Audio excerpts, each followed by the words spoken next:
কাছে এবং দূরে দেশ এবং প্রবাস থেকে এই মুহূর্তে আমাকে যারা দেখছেন, টিকেট পয়েন্টের পক্ষ থেকে জানাচ্ছি আন্তরিক সালাম। আসসালামু আলাইকুম ওয়া রাহমাতুল্লাহ।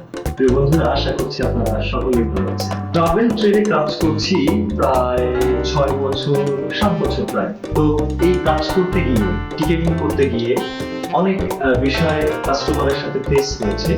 আমি একে একে করে আপনাদেরকে সেই বিষয়গুলো জানানো এবং সমস্যাগুলো সমাধান দেওয়ার চেষ্টা করবো ইনশাআল্লাহ। একটি কথা খুব বেশি বারবার শোনা যায়, সেটি হচ্ছে আমাদের কাস্টমার যখন টিকিট নেয়, অনেক সময় দেখা যাচ্ছে যে হাজবেন্ড ইটালিতে থাকে, নতুন ভিসা হয়েছে, ওয়াইফ যাবে বা এই প্রথম যাচ্ছে, অথবা তার আম্মাকে নিবে, বাবা মাকে নিবে, বা পরিবারের যে কোনো কেউ যাবে ইউরোপের কোনো দেশে। তো সেক্ষেত্রে হয় কি, ইউরোপের দেশগুলোতে নর্মালি তো ট্রানজিট নিয়ে হচ্ছে যেতে হয়।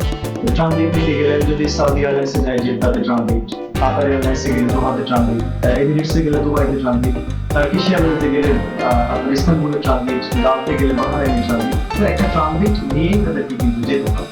তাদের প্রশ্ন থাকে যে ট্রানজিটে যখন নামে তখন তো প্লেন চেঞ্জ করতে হয়। তো আমার ওয়াইফ বা আমার মা, আমার বোন, আমরা তো পড়াশোনা জানে না, অনেকে আছে যে লেখাপড়া জানে না বা গ্রামে থাকে, তো ওভাবে ইংলিশে বলা তাও তাদের পক্ষে সম্ভব না। তো সেক্ষেত্রে তারা আসলে কি করবে, কিভাবে ফ্লাই করবে, এই বিষয়ে খুব হতাশ থাকে। তো তাদের জন্য আমি আমার একটা ইনফরমেশন থাকবে, সেটা হচ্ছে যে আপনাদের চিন্তার কোনো কারণ নেই। কারণ হচ্ছে আপনি তাদেরকে সাহস দিন। বাংলাদেশ এয়ারপোর্টে মানে ঢাকা ইন্টারন্যাশনাল এয়ারপোর্টে যখন বোর্ডিং হয়, তখন তো নিশ্চয়ই কেউ না কেউ সাথে থাকে।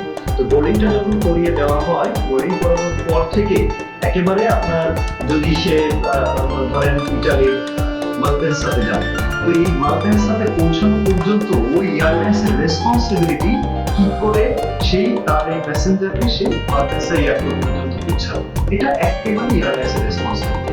সো এই বিষয়ে নিয়ে কোনো টেনশনের কোনো সুযোগ নেই, কোনো কারণ নেই।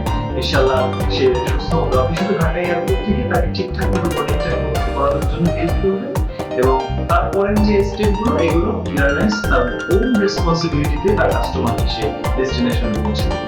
ও হ্যাঁ, একটা কথা বলে রাখি, অনেকের আবার ঢাকা এয়ারপোর্টের ভিতরে গিয়ে ওই কাজগুলো করতে অসুবিধা হয়, তারা আমার সাথে যোগাযোগ করতে পারে আমার এই নিচে দেওয়া হোয়াটসঅ্যাপ নাম্বারে। কারণ এয়ারপোর্ট মিটার যে সার্ভিসটা রয়েছে ওটা আমি প্রোভাইড করি। আপনাদের প্রয়োজন হলে আমাকে আমি এয়ারপোর্টের আনুষ্ঠানিক যে বিষয়গুলো হেল্প লাগে ওটা আমার বন্ধু আমি করে দিচ্ছি। আজ পর্যন্ত দেখা হবে অন্য কোনো ভিডিও। আসসালামু আলাইকুম।